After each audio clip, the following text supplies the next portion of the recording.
আসসালামু আলাইকুম। এটেন বাংলা সংবাদে সবাইকে স্বাগত জানাচ্ছি অনামিকা হাসান পুনম। শুরুতে বিআরবি কেবল সংবাদ শিরোনাম।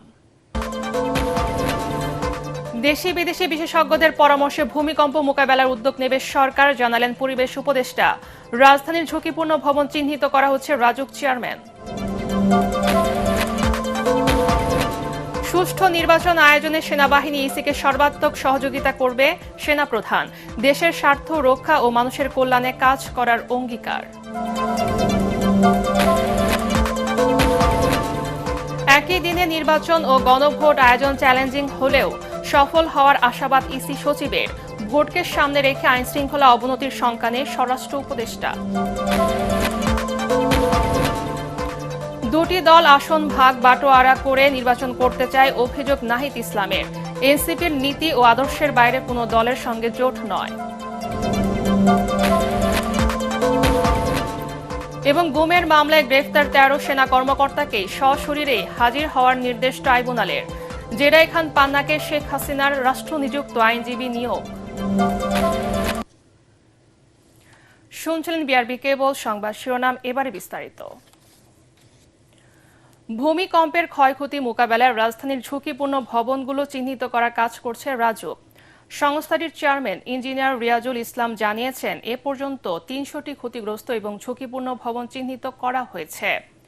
ঝুঁকিপূর্ণ ভবনে সাইনবোর্ড ঝুলিয়ে দেওয়া হয়েছে, জানিয়েছেন তিনি। ঢাকা যেসব বিল্ডিং সংস্কার করা প্রয়োজন সেসব চিহ্নিত করার কাজ চলছে বলেও জানান তিনি। রাজুক চেয়ারম্যান আরও বলেন, নতুন ভবন করতে হলে ভূমিকম্প নিরোধী প্ল্যান এখন থেকে রাজুকের কাছে জমা দিতে হবে।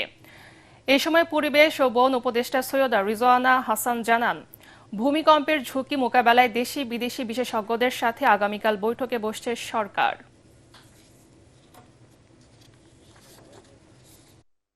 এখানে দুর্যোগ সহনীয় বা আর্থিক সহনীয় বিল্ডিং তৈরি করে তার ডিজাইন করে দেয়, কিন্তু অ্যাকচুয়ালি এর যে দুর্যোগ পরবর্তী যে ব্যবস্থাপনা সেটা কিন্তু পুরোপুরি রাজুকের উপর বর্তায় না। এটার যেহেতু অনেকটা তদারকির ভার আমাদের উপরে, সেই জন্য অবশ্যই আমরা এটাকে গুরুত্বের সঙ্গে দেখি এবং অবশ্যই আমরাও এই সম্মিলিতভাবে এই দায়িত্বটা পালন করব। ভূমিকম্প তো আপনি আগে থেকে বলতে পারবেন না যে কখন হবে, কিন্তু যেহেতু আপনি জেনে গেলেন যে আপনার ফল্ট লাইন আছে, আপনি জেনে গেলেন যে ফল্ট লাইনগুলোতে শক্তি সঞ্চার হচ্ছে অনেক বছর যাবৎ, জেনে গেলেন যে এটা একটা বাস্তবতা, আপনি এটার মুখোমুখি এখন দাঁড়িয়ে আছেন। কাজে এখন আমাকে প্রিভেন্টিভ এবং রেসপন্সিভ দুইটা মেজার নিয়ে কথা বলতে হবে এবং প্রধান উপদেষ্টা মহোদয় নিজে এই বিষয়ে কথা বলছেন। এবং আমরা যারা, যেমন ধরেন রাজুক, কালকে রাজুকের একটা সভা আছে যেখানে বিশেষজ্ঞ পর্যায়ের লোকদেরকে ডাকা হচ্ছে। সরকারের চিন্তা ভাবনাটা শুরু হয়েছে, খুব দ্রুততার সাথেই আমরা আশা করি কয়েকটা সিদ্ধান্ত নিয়ে আমরা কাজে করব। দেশের আইন শৃঙ্খলা রক্ষা এবং সুষ্ঠু ভোট আয়োজনে সেনাবাহিনী নির্বাচন কমিশনকে সর্বাত্মক সহযোগিতা করবে বলে জানিয়েছেন সেনাপ্রধান জেনারেল ওয়াকারুজ্জামান। ঢাকা সেনানিবাসের সদর দপ্তরে আয়োজিত এক অনুষ্ঠানে বীরত্বপূর্ণ ভূমিকা ও বাহিনীতে অসামান্য অবদানের জন্য ৬৪ সেনা সদস্যকে পদক এবং ৭৫ মুক্তিযোদ্ধা পরিবারকে সম্মাননা প্রদান অনুষ্ঠানে সেনাপ্রধান একথা বলেন। জিএম তসলিমের রিপোর্ট। সশস্ত্র বাহিনী দিবস ২০২৫ উপলক্ষে ঢাকা সেনানিবাসের সদর দফতরের আর্মি মাল্টিপারপাস কমপ্লেক্সে সংবর্ধনা অনুষ্ঠানের আয়োজন করা হয়। এ সময় সেনাপ্রধান বাহিনীর বীর মুক্তিযোদ্ধা ও তাদের নিকটাত্মীয়দের সংবর্ধনা প্রদান করেন। একই সঙ্গে গত ২ বছর নানা অবদানের জন্য ৯ জনকে সেনাবাহিনী পদক, ১৭ জনকে অসামান্য সেবা পদক এবং ৩৮ সেনা সদস্যকে বিশিষ্ট সেবা পদক প্রদান করা হয়। অনুষ্ঠানে সেনাপ্রধান বলেন, মুক্তিযোদ্ধাদের দেখানো পথ অনুসরণ করে দেশের স্বার্থে ও মানুষের কল্যাণে কাজ করে যাবে সেনাবাহিনী। মহান স্বাধীনতা যুদ্ধে যারা মুক্তিযোদ্ধা, আপনাদের আত্মত্যাগের মাধ্যমে আমরা পেয়েছি আজকে আমাদের এই শ্রেষ্ঠ অর্জন স্বাধীনতা। আপনারা জাতির শ্রেষ্ঠ সন্তান, দেশের স্বাধীনতা রক্ষায় আপনাদের দেখানো পথ অনুসরণ করে আমরা পথ চলছি। বাংলাদেশ সেনাবাহিনী আজকে কেবল তার নিজস্ব প্রশিক্ষণ কার্যক্রমের মধ্যেই সীমাবদ্ধ নেই, আবার বিভিন্ন সামাজিক ও জাতির গঠনমূলক কার্যক্রমে অংশগ্রহণ করে প্রত্যক্ষ ও পরোক্ষভাবে বেসামরিক প্রশাসনকে সহযোগিতা করে যাচ্ছে। আমরা সামনে একটা নির্বাচনের দিকে যাচ্ছি, সেই নির্বাচনে আমরা যথাযথভাবে ইনশাআল্লাহ সরকারকে সর্বতভাবে সহযোগিতা করব, নির্বাচন কমিশনকে সহযোগিতা করব, যেন আমরা সুন্দর একটা নির্বাচন পেতে পারি। অনুষ্ঠানে 3 ক্যাটাগরিতে 3 জনকে মরণোত্তর সেনাবাহিনী পদক সহ মোট 64 সেনা সদস্যকে পদক দেয়া হয়। GM Taslim, ATN Bangla, Dhaka. নির্বাচন ও গণভোট একসাথে করাটা চ্যালেঞ্জের হলেও নির্বাচন কমিশন সফল হবে বলে জানিয়েছেন ইসি সচিব আক্তার আহমেদ। রাজধানীর আগারগাঁয়ে নির্বাচন কমিশন ভবনে আসন্ন ত্রয়োদশ জাতীয় সংসদ নির্বাচন ও গণভোটের সার্বিক প্রস্তুতি নিয়ে সফররত কমনওয়েলথের সাথে বৈঠক শেষে তিনি একথা বলেন।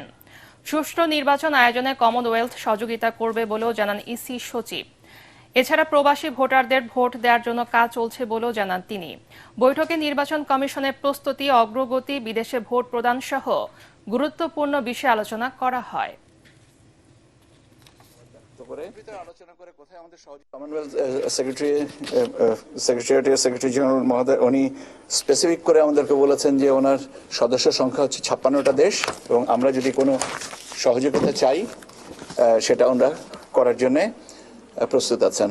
সারা দেশকে আমরা 3টা ভাগে, রেড, ইয়েলো এবং গ্রিন, এই জোনে আমরা ভাগ করছি, এবং সেই ভাগে ভাগ করে আমরা ল অ্যান্ড অর্ডার সিচুয়েশনগুলোকে সামাল দেব।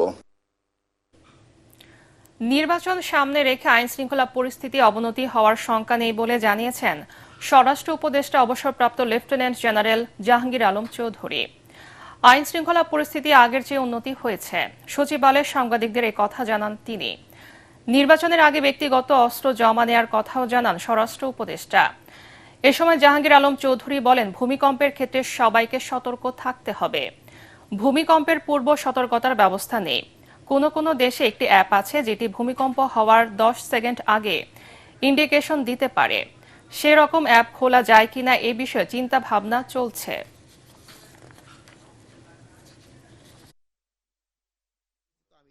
নির্বাচনে আগে আইন শৃঙ্খলা পরিস্থিতি ডেটোরেট করার কোনো সম্ভাবনা নেই। আস্তে আপনারা দেখতেছেন আইন শৃঙ্খলা পরিস্থিতি আস্তে আস্তে উন্নতির দিকে যাচ্ছে। কিন্তু একটা জিনিস হলো যে নির্বাচন যতই ঘনে আসবে, সেই সময় ধরেন যে বিভিন্ন পার্টির ভিতরে মানে ধরেন প্রসেশন এগুলি সংখ্যা বেড়ে যাবে। তারপরে ধরেন এই কি বলে এই যে সভা সমিতি এইগুলির সংখ্যা অনেক বেড়ে যাবে। যেহেতু নির্বাচনে দেখবেন যে প্রতিটা কনস্টিটিউয়েন্সিতে 3টা-4টা করে সভা হবে, এইগুলি সংখ্যা অনেক বেড়ে যাবে। অতীতের মিত্র দুটি রাজনৈতিক দল ভাগ বাটোয়ারার ভিত্তিতে নির্বাচন করতে চায় বলে মন্তব্য করেছেন এনসিপির আহ্বায়ক নাহিদ ইসলাম। সকালে আবু সায়েদ কনভেনশন হলে সংবাদ সম্মেলনে নির্বাচনে লেভেল প্লেইং ফিল্ড নিয়েও উদ্বেগ প্রকাশ করেন তিনি। নাহিদ বলেন, একটি আসন না পেলেও নীতি আদর্শের বাইরের কোনো দলের সাথে জোট করবে না এনসিপি। এ সময় দলটির মুখ্য সমন্বয়ক নাসির উদ্দিন পাটোয়ারি বলেন, নির্বাচন কমিশন এখনও এনসিপির মার্কা শাপলা-কলির ডিজাইন দেয়নি, যার জন্য নির্বাচনী মাঠে নামতে বাধার সম্মুখীন হচ্ছেন তারা।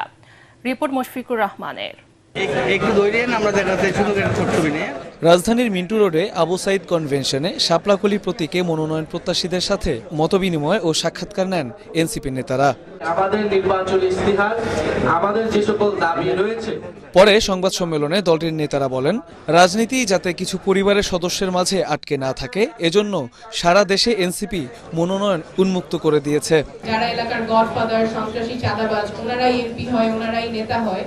যারা সৎ মানুষ, যারা যোগ্য মানুষ, ওনারা কখনো রাজনীতিতে জায়গা করতে পারেন না, ওনারা কখনো এমপি হতে পারেন না, এই ধারণাটা আমরা ভাঙবো। কার রাজনৈতিক ব্যাকগ্রাউন্ড কত বড় ছিল এগুলোর দিকে না তাকিয়ে জনমুখী যারা নেতৃত্ব রয়েছেন, তারা তরুণ প্রজন্মের প্রতিনিধি হলেও তাদেরকে সামনে রেখে, তাদের উপরে আস্থা রেখে ব্যালট বিপ্লবের মধ্য দিয়ে আগামী সংসদে পাঠাবেন, সেই লক্ষ্যেই আমরা জাতীয় নাগরিক পার্টি এনসিপি কাজ করে যাচ্ছি। এ সময় দলের মুখ্য সমন্বয়ক নাসির উদ্দিন পাটোয়ারি বলেন, নির্বাচনী প্রচারণায় হামলা ও হুমকির শিকার হচ্ছে দলের প্রার্থীরা। শেষ পর্যন্ত বৃহত্তর স্বার্থে দেশের পরিস্থিতি বিবেচনায় আমরা শাপলাকলি মার্কা নিয়েছিলাম, কিন্তু এখন পর্যন্ত ইলেকশন কমিশন থেকে আমরা আমাদের শাপলাকলির যে ডিজাইনটা এটা এখনো পাইনি। ফলত আমরা নির্বাচনী প্রচারণার কাজে নামতে পারছি না। ভবিষ্যতে যেই নির্বাচনী মাঠে আমরা নামবো, সেই মাঠে আমরা হুমকি পাচ্ছি এখন যে সকল প্রশাসনকে এক দলের আন্ডারে নিয়ে যেতে হবে। এনসিপির আহ্বায়ক নাহিদ ইসলাম বলেন, এককভাবেই 300 আসনে প্রার্থী দেবে এনসিপি। খুবই উদ্বেগ জানাচ্ছি যে নির্বাচনের জন্য যেই লেভেল প্লেইং ফিল্ড থাকার কথা, সেই ধরনের লেভেল প্লেইং ফিল্ড কিন্তু আমরা দেখতে পাচ্ছি না। সরকার এবং প্রশাসনকে যে শক্ত অবস্থানে থাকা প্রয়োজন সেটা আমাদের কাছে মনে হচ্ছে না। এই দলগুলো এখন মুখোমুখি দাঁড়িয়েছে, একসময় তারা বন্ধু ছিল, তারা কিন্তু একটা চক্রান্ত করছে। এই নির্বাচনকে একটা ভাগবাটোয়ারা, একটা সাজানো নির্বাচন, একটা সমঝোতার নির্বাচনে করার পরিকল্পনা করছে এবং এই ধরনের একটি নির্বাচন হলে গণ অভ্যুত্থানের মধ্য দিয়ে বাংলাদেশের যে নতুন রাজনৈতিক আকাঙ্ক্ষা তৈরি হয়েছে সেটা কিন্তু ব্যর্থ হবে। যোগ্য, সৎ ও নতুন প্রার্থীদের নিয়ে আগামী সংসদ নির্বাচনে চমক দেখানোর আশাবাদ ব্যক্ত করেন দলের শীর্ষ নেতারা। মুশফিক রহমান, এটিএন বাংলা, ঢাকা। ভার্চুয়ালি নয়, গুমের মামলায় গ্রেফতার 13 সেনা কর্মকর্তাকে আন্তর্জাতিক অপরাধ ট্রাইব্যুনালে সশরীরে হাজির হতে হবে। আসামিদের ভার্চুয়াল হাজিরের আবেদনের সম্মতি না দিয়ে তা শুনানির জন্য 3 ডিসেম্বর দিন ঠিক করেন ট্রাইব্যুনাল 1। এছাড়া শেখ হাসিনার 1.5 দশকের শাসনামলে গুমের 2 মামলার অভিযোগ গঠনের শুনানির জন্য 3 ও 7 ডিসেম্বর দিন ঠিক করেছেন আদালত। বিচারপতি গোলাম মর্তুজা মজুমদারের নেতৃত্বে 2 সদস্যের ট্রাইব্যুনাল এই আদেশ দেন। এদিন এই 2 মামলায় সাবেক প্রধানমন্ত্রী শেখ হাসিনার পক্ষে রাষ্ট্রনিযুক্ত আইনজীবী হিসেবে সিনিয়র আইনজীবী জেরাই খান পান্নাকে নিয়োগ দেওয়া হয়। একই সাথে অন্য পলাতক আসামিদের জন্য স্টেট ডিফেন্স কাউন্সিল নিয়োগ দেওয়া হয়। এছাড়া শেখ হাসিনা সহ 3 জনের বিরুদ্ধে মানবতা বিরোধী অপরাধের মামলার রায় ও বিচারপতিদের নিয়ে অশালীন ভিডিও কন্টেন্ট ও মন্তব্য গণমাধ্যম ও সামাজিক যোগাযোগ মাধ্যম থেকে সরিয়ে ফেলার জন্য বিটিআরসি চেয়ারম্যান ও তথ্য সচিবকে নির্দেশ দিয়েছেন ট্রাইব্যুনাল। তারা ভার্চুয়ালি হাজিরা দিতে চেয়েছেন। আদালত কমেন্ট করেছেন যে আইন সবার জন্যই সমানভাবে প্রযোজ্য হবে। যেহেতু বাংলাদেশের সাবেক প্রধান বিচারপতি কারাগারে আছেন, তাকে কোর্টে অ্যাটেন্ড করতে হয় ফিজিক্যালি। অ্যাপেলেট ডিভিশনের বিচারক, সিনিয়র মন্ত্রী, বিভিন্ন পর্যায়ের মানুষ যারা আসামি হয়েছেন তারা রেগুলারলি আদালতে সশরীরে হাজিরা দেন। সুতরাং এখানে ডিফারেন্ট কোনো ঘটনা ঘটেনি, যে কারণে অন্য কোনো বিশেষ বিবেচনায় কাউকে ভার্চুয়ালি হাজিরা দেওয়ার বিষয়টা অ্যালাউ করতে হবে, এই বিষয়টা আদালত প্রয়োজন মনে করেন না।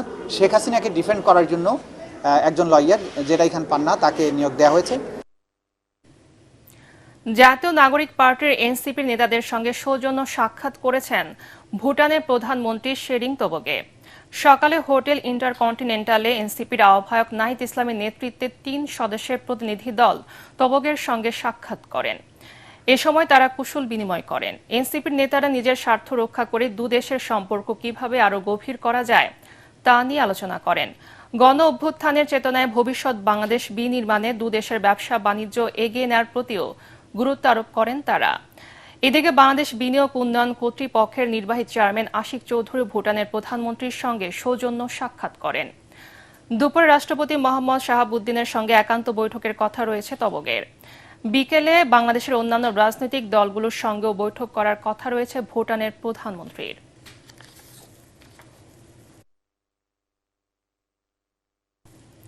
কলেজ পর্যায় থেকে মাস্টার্স পর্যন্ত শিক্ষার্থী প্রায় 16,000 শিক্ষার্থী। এর জন্য 250 শিক্ষক প্রয়োজন হলেও রয়েছে মাত্র 67 জন। বিপুল সংখ্যক শিক্ষার্থীর জন্য হল রয়েছে মাত্র 2টি। এর ধারণ ক্ষমতা 200। এমনই বেহাল দশা শেরপুর সরকারি কলেজের। শিক্ষক ও অবকাঠামো সংকট সহ নানা সমস্যায় খুঁড়িয়ে খুঁড়িয়ে চলছে শিক্ষা প্রতিষ্ঠানটি। শেরপুর থেকে আব্দুর রহিম বাদলের পাঠানো রিপোর্ট জানাচ্ছেন আশিকুর রহমান। 1964 সালে প্রতিষ্ঠিত হওয়া শেরপুর সরকারি কলেজে এখনও লাগেনি আধুনিকতার ছোঁয়া। একাদশ ও দ্বাদশ সহ জাতীয় বিশ্ববিদ্যালয়ের অধীনে অনার্স মাস্টার্সে পড়াশোনা করেন প্রায় 16,000 শিক্ষার্থী। শিক্ষা কার্যক্রম পরিচালনা করায় কমপক্ষে 250 শিক্ষকের প্রয়োজন হলেও আছেন মাত্র 67 জন। ছেলেমেয়েরা বসছে না, শিক্ষার পরিবেশ সুষ্ঠুভাবে শিক্ষকরা কিছু বলতে পারছে, এটাও সম্ভব হচ্ছে না, স্টুডেন্টরাও সেটা নিতে পারছে না। রিডিং রুম নেই, অডিটোরিয়াম নেই, আর হচ্ছে এখানে ভালো খাবার পানি তেমন ব্যবস্থা নেই, মানে পর্যাপ্ত পানির ব্যবস্থা কলেজে নেই। 11টি বিভাগে মাস্টার্স কোর্স চালু রয়েছে। অতীব দুঃখের বিষয়, দরিদ্র পীড়িত এই অঞ্চলে 3টি বিষয়ে এখন পর্যন্ত মাস্টার্স কোর্স চালু হয়নি: ইংরেজি, ইসলামিক স্টাডিজ এবং ইসলামিক ইতিহাস ও সংস্কৃতি বিষয়। ছেলে ও মেয়েদের জন্য একটি করে হল রয়েছে, যার ধারণ ক্ষমতা মাত্র 200। এমন অবস্থায় আরও হল নির্মাণের দাবি শিক্ষার্থীদের। আমাদের কলেজে একটি মাত্র হোস্টেল রয়েছে, এই একটি মাত্র হোস্টেল আমাদের 16,000 স্টুডেন্টের তুলনায় অতি নগণ্য। এখন আমাদের এখানে অনার্সের সিনিয়র আপুরা আছে, এখানে আমার অনেক দূর থেকে প্রতিদিন ক্লাস করতে হয়। শিক্ষার্থীরা পড়াশোনার পাশাপাশি লাইব্রেরিতে বই পাঠ, ম্যাগাজিন, নিউজ পেপার ইত্যাদি পাঠ করার জন্য রিডিং রুম নেই এবং পর্যাপ্ত ব্যবস্থাপনা নেই। যে পরিমাণ স্টুডেন্ট এখানে অধ্যয়নরত সেই পরিমাণ কিন্তু আমাদের শিক্ষক পর্যাপ্ত পরিমাণে শিক্ষক নেই এবং আমাদের অবকাঠামোগত অনেক সমস্যা রয়েছে। এছাড়া প্রশাসনিক ভবন, অডিটোরিয়াম, একাডেমিক ভবন, ছাত্র সংসদ ভবন, ছাত্র শিক্ষক মিলনায়তনও নেই কলেজটিতে।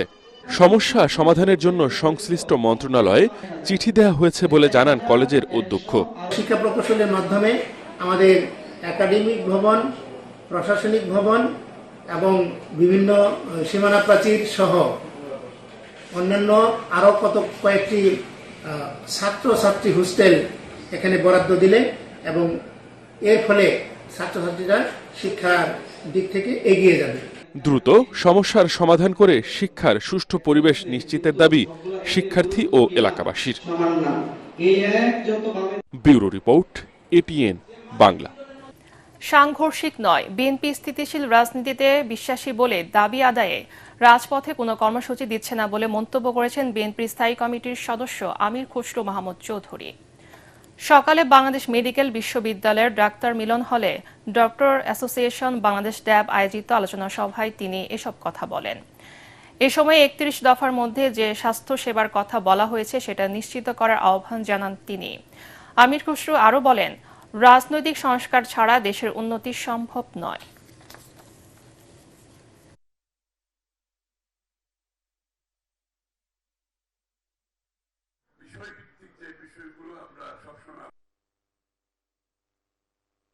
স্বাস্থ্যসেবা প্রোগ্রাম আমরা করতেছি, বিএনপি যেটা করতেছে, তারেক রহমান সাহেব যেটা করছেন, এখানে একটা বড় সংখ্যা অবজার্ভ হয়ে যাবে এবং এই কর্মসংস্থান, বিদেশে কর্মসংস্থান, এই জিনিসটা আমরা কিন্তু সামনে নিয়ে আসছি, স্বাস্থ্যসেবার মধ্যে সামনে নিয়ে আসছি এবং এটাকে বাস্তবায়ন করতে গেলে যে কাজগুলো করার দরকার আমরা ইতিমধ্যে এই কাজগুলো করছি।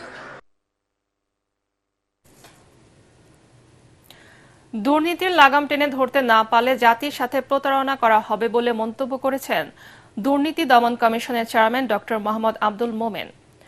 দুপুরে সিলেটে দুদকের গণশুনানিতে তিনি একথা বলেন।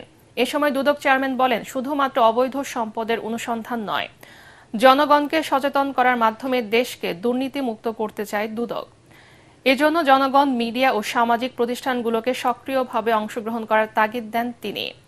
আগামী নির্বাচনে সৎ মানুষকে ভোট দিতে ভোটারদের প্রতি আহ্বান জানান আব্দুল মোমেন। অনুষ্ঠানে উপস্থিত ছিলেন দুর্নীতি দমন কমিশনের কমিশনার মিয়া মোহাম্মদ আলী আকবর আজিজি সহ ঊর্ধ্বতন কর্মকর্তারা।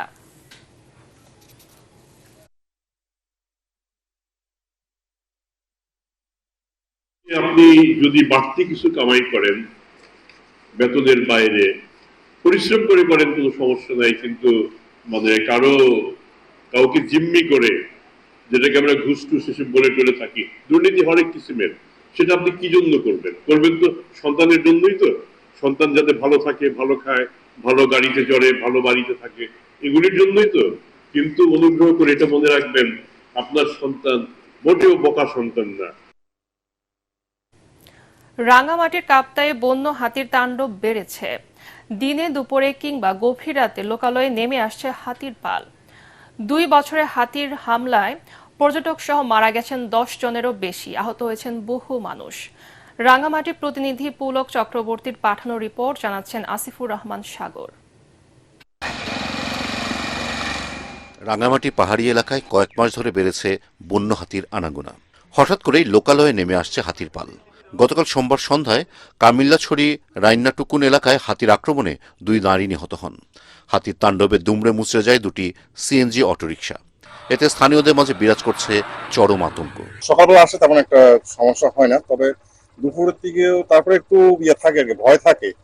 আর বিশেষ করে আপনার বিকালের পরে আমি সবার উদ্দেশ্যে একটা কথা বলবো, বিকালের পরে আপনারা কেউ এই রোড দিয়ে না আসলেই ভালো হবে। মাঝে মাঝে হাতি এসে আমাদের গাড়ি ভাঙচুর করে, আমাদের ভয় লাগে, তখন আমরা গাড়ি ব্যাক করে চলে যাই।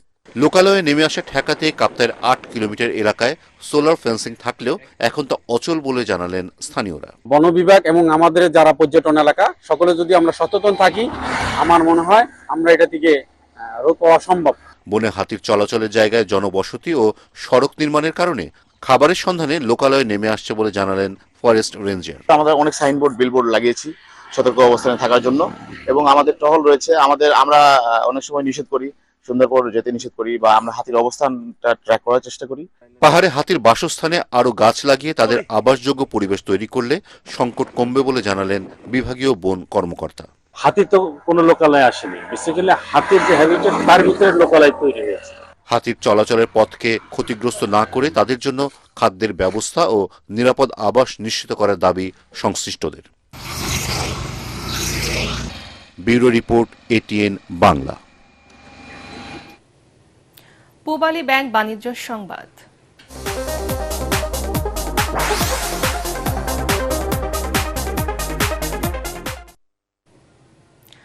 রাজধানীতে প্রথমবারের মতো অনুষ্ঠিত হলো স্পেশালাইজড ডেন্টিস্ট্রি বিষয়ক আন্তর্জাতিক বৈজ্ঞানিক কংগ্রেস।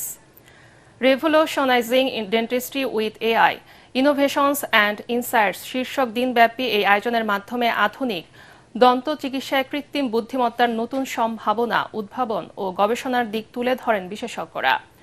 ফার্মগেটের কৃষিবিদ ইনস্টিটিউশনের 3D হলে সকাল 9টা থেকে রাত 9টা পর্যন্ত চলবে এই আন্তর্জাতিক কংগ্রেস।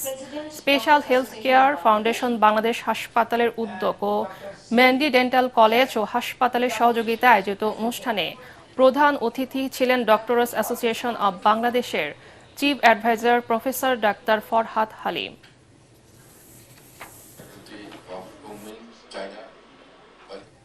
এবারে অর্থ সংবাদ।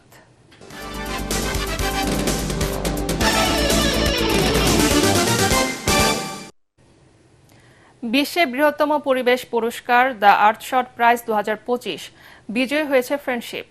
দ্য আর্থশট প্রাইজ 2025 অর্জন উপলক্ষে গণমাধ্যমের সাথে অভিজ্ঞতা ও মতবিনিময় অনুষ্ঠানের আয়োজন করে দেশের অন্যতম সামাজিক সংস্থা ফ্রেন্ডশিপ। রাজধানীর গুলশানে আয়োজিত অনুষ্ঠানে যোগ দেন দেশের স্বনামধন্য মিডিয়া ব্যক্তিত্ব এবং জাতীয় ও আন্তর্জাতিক গণমাধ্যমে কর্মরত সাংবাদিক বৃন্দ। গণমাধ্যমের সাথে অভিজ্ঞতা ও মতবিনিময় অনুষ্ঠানে ফ্রেন্ডশিপের সমন্বিত জলবায়ু অভিযোজন মডেল এবং দি আর্থশট প্রাইজ 2025 সম্পর্কে জানান সংস্থাটির প্রতিষ্ঠাতা রুনা খান। তিনি বলেন, দ্য আর্থশট প্রাইজ প্রাপ্তি বিরাট সম্মান। এই স্বীকৃতি বাংলাদেশের প্রান্তিক জনগোষ্ঠীর দৃঢ়তা ও উদ্ভাবনকে আন্তর্জাতিক অঙ্গনে তুলে ধরেছে। জামালপুর শহরের টিউবওয়েল পার মোড়ে একটি বকুল গাছ নিয়ে এখন মানুষের উৎসাহ উদ্দীপনা তুঙ্গে। হাজার হাজার বাবুই পাখি এই একটি গাছেই বাসা বেঁধেছে। প্রকৃতির এই দুর্লভ দৃশ্য দেখতে প্রতিদিন ভিড় করছেন স্থানীয়রা। জামালপুর প্রতিনিধি লুৎফর রহমানের পাঠানো তথ্য ও ছবিতে আরও জানাচ্ছেন শরীফুল ইসলাম। জামালপুর টাঙ্গাইল ও সরিষাবাড়ি সড়কের টিউবওয়েল পার মোড়ের একটি বকুল গাছ এখন শহরের নতুন আকর্ষণ। গাছটি জুড়ে হাজার হাজার বাবুই পাখির বাসা যেন এক প্রাকৃতিক শিল্পকর্ম। প্রতিদিন সকাল সন্ধ্যা গাছের চারদিকে ভেসে বেড়াচ্ছে পাখিদের ডাক, ওড়াওড়ি আর জীবনের ব্যস্ততা। এই দৃশ্য দেখতে শহরের বিভিন্ন এলাকা থেকে ভিড় করছেন শত শত মানুষ। আমরা অনেকেই মানুষে ই করে আমরা ফিরাই দিই। বেশ আনন্দ মানুষরা দেখে করে আমরা এই পাখিতে সমাজে আমরা লোকজন আসলে আমরা তার খাতায় যে পাখি সাধারণ যাবো না, গাড়ি ঘোড়া থেকে আমরা বিরত রাখি। আমরা এই পাখিরে খাবার দেই, কোনো গাড়ি আসতে দেয় না, কোনো কিছু না, আমরা এটা সেবা যত্ন করি আর কি। স্থানীয়রা জানান 10-15 বছর ধরে বকুল গাছটিতে বাবুই পাখি বাস করছে। কেউ যাতে পাখিদের ক্ষতি করতে না পারে সেজন্য সতর্ক থাকেন সবাই। অনেকেই দেন খাবার। দর্শনার্থীরা বলছেন ব্যস্ত জীবনে এমন দৃশ্য তাদের মনে আনে শান্তি।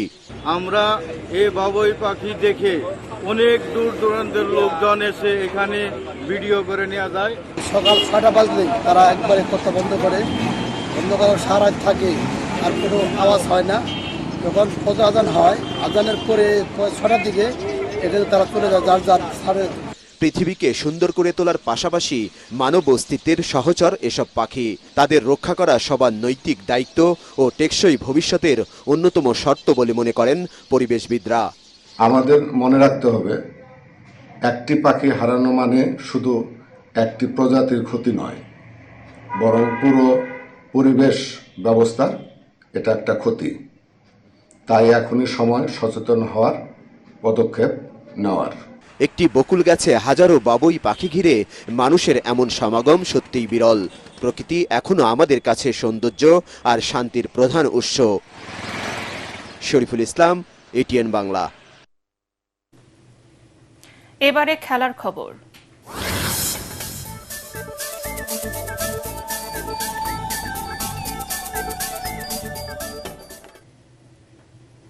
প্রথম টেস্টের পর দ্বিতীয় টেস্টেও আয়ারল্যান্ডের বিপক্ষে জয় পেয়েছে বাংলাদেশ। এতে 2 ম্যাচের সিরিজে আইরিশদের হোয়াইট ওয়াশ করল টাইগাররা। সিলেটের পর মিরপুরেও দাপটের সঙ্গে জিতল মুশফিক শান্তরা। মুশফিকুর রহিমের ১৭তম টেস্টের চতুর্থ দিন শেষে জয়ের সুবাস পেতে থাকে বাংলাদেশ। 6 উইকেটে ১৭৬ রান নিয়ে ৫০৯ রানে জয়ের টার্গেটে পঞ্চম ও শেষ দিন মাঠে নামে সফরকারীরা। প্রথম সেশনে 2টি উইকেট হারালেও আইরিশদের হয়ে প্রতিরোধ গড়ে তোলেন কার্টিস ক্যাম্পার। তবে চা বিরতির কিছুটা আগে 291 রানে গুটিয়ে যায় আয়ারল্যান্ড। ৭১ রানে অপরাজিত থাকেন ক্যাম্পার। টাইগার বোলারদের মধ্যে তাইজুল ইসলাম ও হাসান মুরাদ 4টি করে উইকেট শিকার করেন। প্রথম ইনিংসে বাংলাদেশের ৪৭৬ রানের জবাবে ২৬৫ রানে অল আউট হয়েছিল আয়ারল্যান্ড। 4 উইকেটে ২৯৭ রানে দ্বিতীয় ইনিংস ঘোষণা করে বাংলাদেশ। ডিআরইউ ক্রিকেট টুর্নামেন্টের সেমিফাইনাল থেকে বিদায় নিল এটিএন বাংলা। এর আগে মাওলানা ভাসানী হকি স্টেডিয়ামে জাগো নিউজকে 3 উইকেটে হারিয়ে সেমিফাইনালে এটিএন বাংলা। টসে জিতে জাগো নিউজকে ব্যাটিংয়ে আমন্ত্রণ জানান অধিনায়ক কামরুজ্জামান রাজীব। পরাগ আরমান, নিয়াজ জামান সজীব ও এসএম আশরাফের বোলিং নৈপুণ্যে 6 ওভারে 89 রান করে জাগো নিউজ। জবাবে মাসুদ মুস্তাহিদের 54 ও অধিনায়ক কামরুজ্জামান রাজীবের 27 রানে সহজ জয় পায় এটিএন বাংলা। টুর্নামেন্টে টানা তৃতীয়বার ম্যান অফ দ্য ম্যাচ নির্বাচিত হয়েছেন মাসুদ মুস্তাহিদ।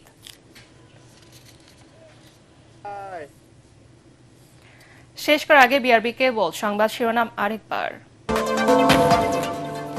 দেশি বিদেশি বিশেষজ্ঞদের পরামর্শে ভূমিকম্প মোকাবেলার উদ্যোগ নেবে সরকার, জানালেন পরিবেশ উপদেষ্টা। রাজধানীর ঝুঁকিপূর্ণ ভবন চিহ্নিত করা হচ্ছে, রাজুক চেয়ারম্যান। সুষ্ঠু নির্বাচন আয়োজনে সেনাবাহিনী ইসিকে সর্বাত্মক সহযোগিতা করবে, সেনাপ্রধান। দেশের স্বার্থ রক্ষা ও মানুষের কল্যাণে কাজ করার অঙ্গীকার। একই দিনে নির্বাচন ও গণভোট আয়োজন চ্যালেঞ্জিং হলেও সফল হওয়ার আশাবাদ ইসি সচিবের। ভোটকে সামনে রেখে আইনশৃঙ্খলা অবনতির শঙ্কা নেই স্বরাষ্ট্র উপদেষ্টা। 2টি দল আসন ভাগ বাটোয়ারা করে নির্বাচন করতে চায় অভিযোগ নাহিদ ইসলামের। এনসিপির নীতি ও আদর্শের বাইরে কোনো দলের সঙ্গে জোট নয়। এবং গুমের মামলায় গ্রেফতার 13 সেনা কর্মকর্তাকে সশরীরেই হাজির হতে হবে বিচারপতি গোলাম মর্তুজা মজুমদার। জেরাই খান পান্নাকে শেখ হাসিনার রাষ্ট্রনিযুক্ত আইনজীবী নিয়োগ। পরবর্তী সংবাদ দেখার আমন্ত্রণ জানিয়ে এখনকার মতো শেষ করছি। এটিএন বাংলার সংবাদ ইউটিউবে দেখতে ব্রাউজ করুন /ATN বাংলা নিউজ। ধন্যবাদ সবাইকে।